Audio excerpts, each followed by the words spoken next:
Lately, I've been trying to be a better human and whatnot, so I've been having conversations with lots of different people. Mostly women, and that's a flaw of mine, but I'm willing to live with that for now. But there's this woman I had a really interesting conversation with about predators, but not in a typical way. It made me realize America's a weird place with the most freedom and connections. You would think we would have something figured out, but we don't. The blue hair weirdos from TikTok aren't completely wrong, although they might be mentally ill. There's truth to what they say. The one thing I've noticed is media is filled with this obsession with innocence. The 100-year-old vampire that loves no one and rocks all black falls for the sweet teen in high school. Twilight was probably some of the craziest shit ever and yet broke records. Nah, but really look at this. This nigga could have been anything in the world and he chose to be a high school student.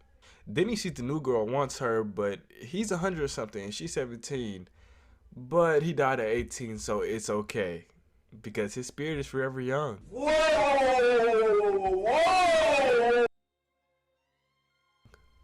And it's not even just that. Some men want low body count or no body count at all for the women they're dating. And for women, the obsession is there too. It just looks a little different because a lot of times they are the innocents. So they end up acting like big babies. I was in 8th grade hearing stories about little girls' grown-ass boyfriends. Whether the story is real or not is irrelevant. It's just the fact that they would even fantasize about that is the point. It's funny because if they were that age, they wouldn't even like these men. It's just the fact that they're older, because in real life they're bums. And the whole daddy shit's even crazy. Why are we taking something that a baby calls their parent and turning it sexual? And I quote, an affectionate or familiar term of address to a boyfriend or male romantic partner, especially if he's older.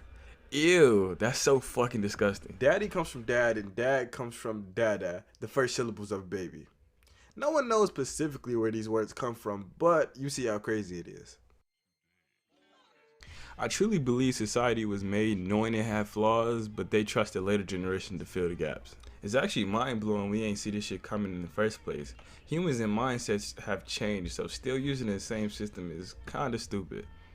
The phrase, if it ain't broke, then don't fix it, would apply here, but you know. This shit was built on the backs of slaves and the minds of sick old men. To think this shit wouldn't cause problems is idiotic. Especially when they weren't doing good themselves. Generations often fantasize past generations. I'm sure the 90s kids said the same thing about the 70s kids as we do the 90s. Society's problems obviously can't be fixed overnight, so maybe we're going in the right direction. I don't know. People are products of their environment and your parents sucked and you were broke. America's biggest fuck up. We don't know how to raise children, we only learn to deal with adults. I mean, if they really cared, they would put every child of an inmate in a mentor system or some shit. Families are becoming more and more unimportant. It's no surprise that this shit is falling apart. At least to me anyways. America is just a mirror of their average adult. They're technically grown, but really just big ass babies. You ever see a toddler fall and hurt themselves but only start to cry when their parents start react strongly? That's basically the average adult. We'll never be happy if every problem is blown to the moon and back. Social media isn't the problem, you are. This generation isn't fucked because people want to be thugs and hoes. It's fucked because the last generation either isn't there or they suck. People make their own decisions, obviously, and that's probably part of the reason, but it's unrealistic to think people aren't going to be messed up when the father isn't there and the mother hates the child. More of the story is, I don't know, raise your children better and stop calling niggas daddy. It's weird.